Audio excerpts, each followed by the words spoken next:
स्वागत है आपका फिर से एक नए टॉपिक के साथ। पीछे जो हमने लास्ट जो वीडियो बनाई वही उसमें आपने देखा होगा जो हमारे टॉपिक थे उसमें इंट्रोडक्शन टू ज्योग्राफी और जो ओरिजिन ऑफ द अर्थ और internal structure of the earth के बारे में हमने बात की थी। आज का जो हमारा टॉपिक रहने वाला है वो रहेगा आपका कॉन्टिनेंटल ड्रिफ्ट थ्योरी। देखिए, अगर आपको फिजिकल ज्योग्राफी को अच्छे से समझना है तो फिजिकल ज्योग्राफी में जैसे होता ना कि हर एक सब्जेक्ट का कोई एक कोर पॉइंट होता है, ठीक है। तो इसमें जैसे कॉन्टिनेंटल ड्रिफ्ट थ्योरी है, प्लेट टेक्टोनिक थ्योरी है, सी स्प्रेडिंग थ्योरी है आपकी। तो इनके ऊपर काफी कुछ डिपेंड करता है आपका जो सिलेबस है फिजिकल ज्योग्राफी का।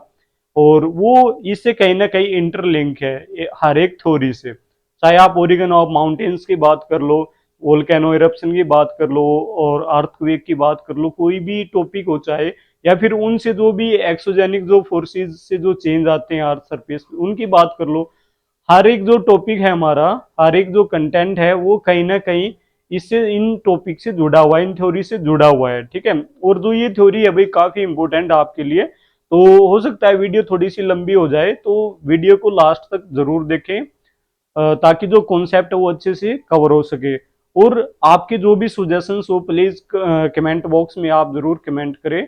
कहीं भी कोई भी आपका डाउट आता है या फिर आपका कोई सुजेशन है तो आप जरूर कमेंट करें और वीडियो को लास्ट तक जरूर देखें और साथ में शेयर भी करें, ठीक है। तो चलते हैं भाई टॉपिक की तरफ। तो आज का जो हमारा टॉपिक है वो है continental drift theory. Continental drift theory यानी कि महाद्वीपीय विस्थापन सिद्धांत भी कहा जाता है अगर हम इसको हिंदी में बात करें। देखिए, जैसे जो हमारे जो कॉन्टिनेंट हैं और जो हमारे ओशियंस हैं, ये पहले ऐसी जो आज के दिन जो इनकी लोकेशन है वो पहले ऐसी लोकेशन नहीं थी। इनकी जो लोकेशन थी वो डिफरेंट डिफरेंट थी। अब जैसे आपको दो मैप दिखाई दे रहे होंगे यहाँ पर, एक तो ये वाला जो फिगर है ये वाला, और दूसरा जो हमारा जो जिसमें आप कॉन्टिनेंट्स दिखाई दे रहे होंगे आपको अलग अलग थोड़े से, आप इनको पहचान सकते हो, नॉर्थ अमेरिका, साउथ अमेरिका और यूरोप, एशिया, अफ्रीका, ऑस्ट्रेलिया जो भी है। तो पहले क्या था कि भाई जो हमारे कॉन्टिनेंट थे वो आज की जो प्रेजेंट जो हमारी ये है लोकेशन है इनकी, वो इस लोकेशन में नहीं थे और ना ही इनका जो शेप साइज है जो वो भी सेम ऐसा था, ठीक है। इनका जो शेप साइज था वो पहले डिफरेंट था और आने वाले टाइम में भी ये जो है डिफरेंट होने वाला है, क्योंकि इनके अंदर कंटिन्यू क्या हो रहा है, ये मूवमेंट में है और ये डायनामिक प्रोसेस में यानी कि गतिशील है, ठीक है। तो भाई सबसे पहले जो हमारे यहाँ पर दिखाई दे रहा होगा आपको, जो वैगनर थे, वैगनर ने ये सिद्धांत दिया था, ये थ्योरी दी थी 1912 में, कॉन्टिनेंटल ड्रिफ्ट थ्योरी। लेकिन इसको पब्लिश किया गया था 1922 में। ऐसा नहीं है कि सबसे पहले वैगनर ने ही इसके ऊपर बात की हो, इससे पहले जो हमारा जो ये टॉपिक रहा है, जो ये टॉपिक है इसके ऊपर सबसे पहले ओर्टेलियस ओर्टेलियस ओर्टेलियस ने सबसे पहले 1526 में इसके ऊपर बात की थी कि भाई जो हमारे जो कॉन्टिनेंट्स हैं ये डायनामिक प्रोसेस में हैं और पहले इस जो आज की जो फॉर्मेशन है इस फॉर्मेशन में नहीं थे। फिर इसके बाद 1909 में एक हमारे और ज्योग्राफर हुए हैं टेलर। टेलर ने इनके बारे में बात की थी और उन्होंने ये बताया था कि जो हमारे कॉन्टिनेंट्स हैं ये पहले एक दूसरे से जुड़े हुए थे। फिर जो वैगनर की बात करें हम, वैगनर ने 1912 में इसके ऊपर एक थ्योरी दी और उन्होंने ये देखा जो थ्योरी का जो बेस था, दो रीजन थे उनके माइंड में इस थ्योरी को लेके आने वाले। एक रीजन तो क्या था कि भाई जो हमारे ऊपर वाले जो नॉर्दर्न हेमिस्फीयर के जो हिस्से हैं, जो रीजन्स हैं, जैसे आपका यूरोप है और एशिया का अपर पार्ट है, नॉर्थ अमेरिका है, ग्रीनलैंड है, इनके अंदर जो टीलाइट है उसका पाया जाना, और जो सॉरी जो कार्बन से जुड़े जैसे कोल वगैरह का मिलना, और जो साउथ वाले जो रीजन है जैसे आपका साउथ अमेरिका है, ऑस्ट्रेलिया है और आपका अफ्रीका है, इंडिया का साउदर्न पार्ट है, पेनिनसुला प्लेटू वाला, तो उन रीजन्स के अंदर कोल पाया जाता है। और इसके साथ साथ जो है जो टीलाइट की जो प्लेसर्स पाए जाते हैं। टीलाइट क्या है बेसिकली, जो हमारा ग्लेशियर होता है, तो ग्लेशियर के द्वारा जो डिपोजिशन किया जाता है उसकी सेडिमेंट को बोलते हैं टिलाइट। ठीक है, तो जो टिलाइट है वो इन हिस्सों में पाया जाता है, जबकि हमारे यहाँ पर तो भाई आइस एज अगर हम देखें तो ग्लेशियर्स वगैरह मिलते ही नहीं है, ना तो अफ्रीका के अंदर ग्लेशियर है, ना ही आपके इंडिया के अंदर ग्लेशियर है साउदर्न पार्ट में, ना ही ऑस्ट्रेलिया में आपके ग्लेशियर मिलते हैं, ना ही साउथ अमेरिका में मिलते हैं। और जो ऊपर वाला जो पार्ट है ये पूरा का पूरा फ्रीज है, नॉर्दर्न हेमिस्फीयर का हिस्सा जो ये ऊपर वाला, यहाँ पर क्या है, यहाँ पर आपके कोल का पाया जाना एक बहुत ही इंपॉर्टेंट फैक्ट था। तो इसी को ध्यान में रख के वैगनर ने सोचा कि भाई या तो जो क्लाइमेट है वो चेंज हुई है, पहले यहाँ पर डिफरेंट टाइप की क्लाइमेट थी और यहाँ पर डिफरेंट क्लाइमेट थी, और दूसरा यह रीजन क्या हो सकता है कि भाई इनकी जो लोकेशन है वो चेंज हुई है। फिर हमने भाई जो हमारे मॉडर्न फैक्ट्स हैं उनके द्वारा हमने ये पता लगाया है कि भाई जो हमारे कॉन्टिनेंट्स हैं वो कंटिन्यू मूव कर रहे हैं और अलग अलग डायरेक्शन में ये मूव कर रहे हैं। तो इससे वैगनर ने प्रभावित होकर अपनी ये थ्योरी दी थी, कॉन्टिनेंटल ड्रिफ्ट थ्योरी। थ्योरी को कब दिया गया था, 1912 में दिया गया था, और ये पब्लिश कब हुई थी, 1922 के अंदर ये पब्लिश हुई थी। तो चलिए स्टार्ट करते हैं इस टॉपिक को। जो वैगनर थे, वैगनर ने क्या बताया, इन्होंने बताया कि भाई पहले जो हमारी अर्थ है इसके ऊपर टोटल एक स्थलखंड था, यानी कि एक ही लैंडस्केप था, और वो आपस में पूरा का पूरा जुड़ा हुआ था, जिसको इन्होंने क्या नाम दिया, पेंजिया। ठीक है, क्या नाम दिया भाई, पेंजिया। और इस पेंजिया के बीच में एक छोटा सा सी था जिसको टेथिस सी बताया गया, और इसके चारों तरफ जो है ये आप डॉट डॉट से दिखाई दे रहे हैं आपको, ये क्या बताया इसने, वाटर बॉडी। और आपको पता है कि भाई 79% पे हमारे क्या हैं, आज भी जो कॉन्टिनेंट्स हैं वो हैं, और 71% पे हमारी वाटर बॉडीज हैं। तो पहले जो ये ओशियंस थे ये भी आपस में जुड़े हुए थे, कुल मिला के एक ही ओशियन था जिसको क्या नाम दिया गया, पेंथालासा। और जो ये दूसरे वाला जो हमारा ये है कॉन्टिनेंट, ये भी आपस में जुड़ा हुआ था, एक ही स्थलखंड था, और इसको क्या नाम दिया गया, पेंजिया नाम दिया गया। ठीक है, फिर इसके बाद क्या हुआ, कार्बोनिफोरस एज के आते आते इनके अंदर डिवीजन होना स्टार्ट हो गया, और डिवीजन होने की दो बात कही है वैगनर ने।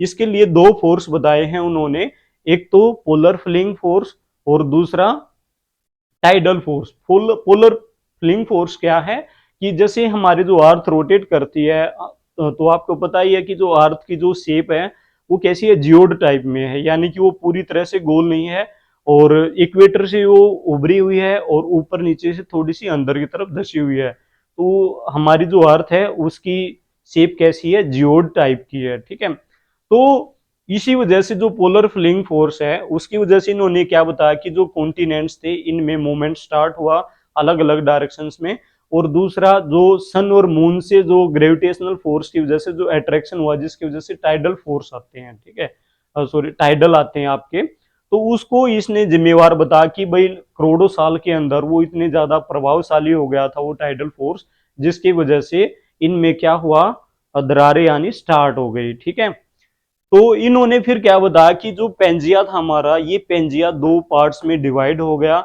एक तो ऊपर वाले को नाम दिया गया लोरेशिया, और नीचे वाले को नाम दिया गया गोंडवाना लैंड।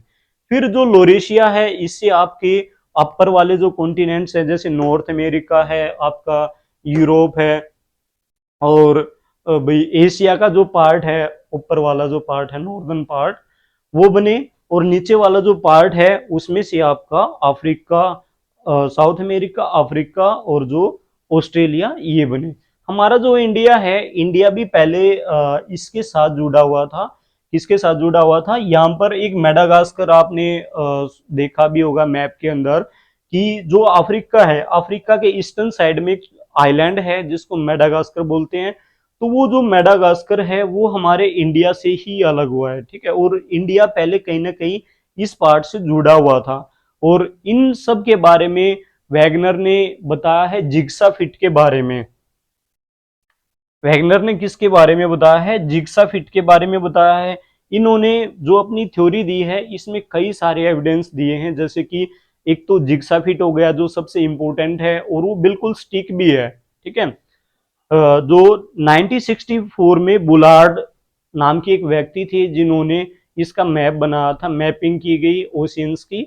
तो उस मैपिंग में हम जो देखते हैं कि जो जिग्सा फिट वैगनर ने बताया था वो बिल्कुल सही था। और वो जिग्सा फिट था क्या भाई, उसके बारे में बात करेंगे। और जो दूसरे जो एविडेंस बताए हैं वो क्या बताए हैं कि जो यहाँ पर इस साइड, जो वेस्टर्न साइड वाला जो पार्ट है अफ्रीका का, और जो अमेरिका का ईस्टर्न पार्ट है, और नॉर्दर्न अमेरिका का जो ईस्टर्न पार्ट है, और इस साइड से अगर जो यूरोप है उसका वेस्टर्न पार्ट है, तो इन पार्ट्स में, इन कोस्टल एरियाज के अंदर अगर हम रॉक्स को देखें तो उन रॉक्स की जो स्ट्रक्चर है वो एक जैसी है। अगर हम कार्बन डेटिंग के हिसाब से उनकी एज को मापने की कोशिश करें तो वो भी लगभग सेम ही है, ठीक है। तो ये कई सारे रीजंस थे। और एक ये बताया कि भाई जो गोल्ड का पाया जाना, घाना के अंदर एक पूरी बेल्ट पाई जाती है गोल्ड की। इसके साथ साथ जो हमारा साउथ अमेरिका है, इसमें ब्राजील के अंदर जो गोल्ड के डिपॉजिट्स पाए जाते हैं, इस साइड भी और इस साइड भी। तो अगर इनको मिला दे तो ये एक जैसा बिल्कुल फिट बैठता है, ठीक है। और इसके साथ इन्होंने फोसिल्स के बारे में भी बताया कि भाई पहले जो फोसिल्स था, जो यहाँ पर इंडिया के प्रायद्वीपीय पठार में भी पाया जाता है, यानी कि पेनिनसुला प्लेट्यू में, और अफ्रीका के साउदर्न पार्ट में मिलता है, और जो साउथ अमेरिका है इसके भी जो साउदर्न पार्ट है नीचे वाला, उसमें ये पाया जाता है। जबकि अगर हम डिस्टेंस देखें तो लगभग इसमें और इसमें डिफरेंस जो है लगभग 4800 किलोमीटर का डिफरेंस आता है, ठीक है। इसके साथ इन्होंने मेसोसोरस के बारे में भी बताया। तो अब एक बार डिटेल में देखते हैं। सबसे पहला जो इन्होंने बताया कि भाई जो एविडेंस दिया अपने इसके स्पोर्ट में, तो वो एविडेंस क्या था, सेम एज ऑफ रॉक्स और टिलाइट जिग्साफिट प्लेसर डिपॉजिट्स और फोसिल्स, ठीक है। तो सबसे पहले हम जिग्साफिट को देखते हैं। जिग्साफिट क्या है कि भाई जिग्साफिट का मतलब है कि बिल्कुल एक जैसी सिमेट्री होना है। सिमेट्री का मतलब होता है समानता। जैसे ये वाला जो पार्ट है हमारा, नॉर्थ अमेरिका का जो ईस्टर्न पार्ट है और यूरोप का जो वेस्टर्न पार्ट है, अगर हम इन हिस्सों को आपस में मिलाते हैं तो ये बिल्कुल एक दूसरे के अंदर फिट हो जाते हैं। इसी के साथ साथ जो ये वाला हिस्सा है अफ्रीका का और जो साउथ अमेरिका है, इनको अगर हम एक दूसरे के साथ ऐसे मिलाएंगे तो ये भी बिल्कुल एक दूसरे के साथ बिल्कुल फिट हो जाते हैं। अनमिस्टेकेबल मैचिंग हो जाती है इनके अंदर, ठीक है। इसी के साथ जो हमारा इंडिया है, इंडिया भी पहले अफ्रीका से जुड़ा हुआ था, और हमारे इंडिया की जो वेस्टर्न घाट है उस साइड की जो रॉक्स हैं, और इस साइड जो केन्या के आसपास जो रॉक्स पाई जाती हैं, उनमें भी बिल्कुल सिमेट्री पाई जाती है, यानी कि एक जैसी समानता पाई जाती है। और जो ऑस्ट्रेलिया है हमारा, ऑस्ट्रेलिया को अगर हम बे ऑफ बंगाल के अंदर अगर फिट करें तो ये पूरी तरह से फिट हो जाता है। यानी कि जो ये कॉन्टिनेंट्स हमारे, अगर हम इनको आपस में मिला दें, जो ये मैचिंग अगर हम इनकी करें तो ये बिल्कुल एक दूसरे के साथ फिट हो जाते हैं। और यही क्या कहलाता है, जिग्सा फिट। इसी को वैगनर ने बताया था, जिग्सा फिट। अब जैसे मैं आपको दिखाता हूं, जैसे मान लो ये दो प्लेट हमारी, ये वाली जो प्लेट है ये है आपकी साउथ अमेरिका प्लेट, और ये वाली अफ्रीकन प्लेट। तो पहले क्या थे, ये एक दूसरे से जुड़े हुए थे, जैसे ये आपस में जुड़ा हुआ है। फिर क्या हुआ, जैसे वैगनर ने बताया कि भाई ये फोर्स की वजह से एक दूसरे से क्या हो गए, अलग हो गए, ठीक है। अब अगर हम मान लो इनको एक दूसरे के साथ अगर ऐसे दोबारा से ज्वाइंट करें तो क्या होता है, ये एक दूसरे में बिल्कुल फिट हो जाते हैं, जैसे एक दूसरे से ही ये अलग हुए हैं, ठीक है। यानी कि पूरे तरीके से ये एक दूसरे में बिल्कुल फिट हो जाते हैं। तो इसी को वैगनर ने क्या बोला था, जिग्सा फिट।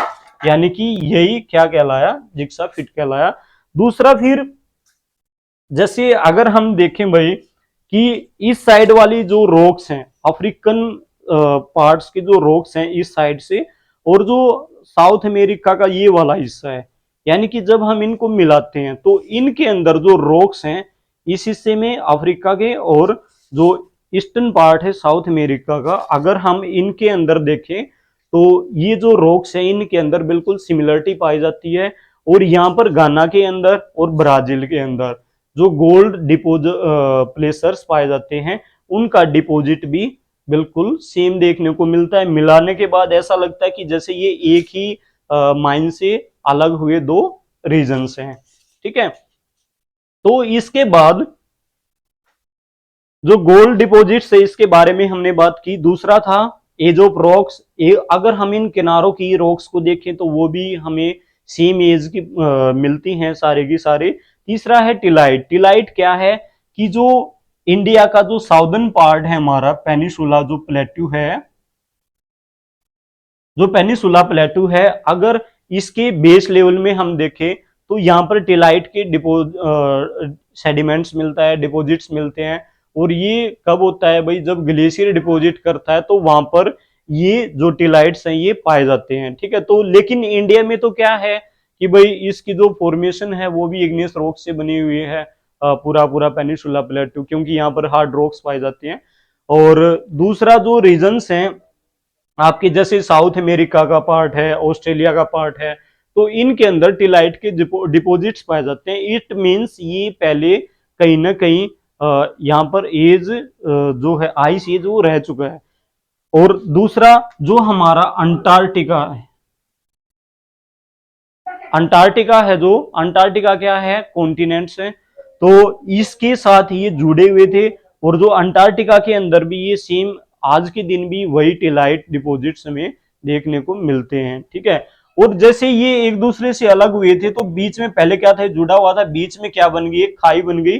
और जो ये पानी चारों तरफ था ये क्या आ गया, अब बीच में आ गया, और जिससे कि इसकी फॉर्मेशन हुई हमारे अटलांटिक ओशियन की फॉर्मेशन हुई। ठीक है, तो भाई टिलाइट का भी आपने देखा, जिग्साफिट के बारे में आपने देखा, प्लेसर डिपॉजिट्स यानी कि जो गोल्ड के प्लेसर्स पाए जाते हैं उसके बारे में हमने देखा।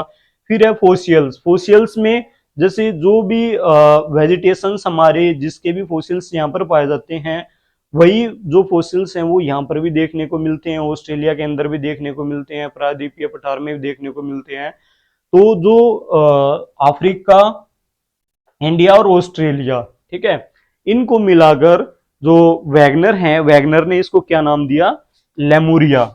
यानी कि ये वाला हिस्सा, ये और ये, इन तीनों को मिलाकर वैगनर ने क्या कहा, लेमुरिया। ठीक है, तो इस लेमुरिया रीजन के अंदर बिल्कुल एक जैसे जो फोसिल्स हैं वो पाए जाते हैं। इसके साथ साथ अगर हम मेसोसोर्स की बात करें, मेसोसोर्स क्या है, एक जीव था, समुद्री जीव, जो कि छिछले सागर के अंदर रहता है। छिछला सागर क्या होता है, यानी कि ओशियन के अंदर जहां पर कम पानी पाया जाता है। ठीक है, उन रीजन्स के अंदर जो मेसोसोर्स है ये पाया जाता है।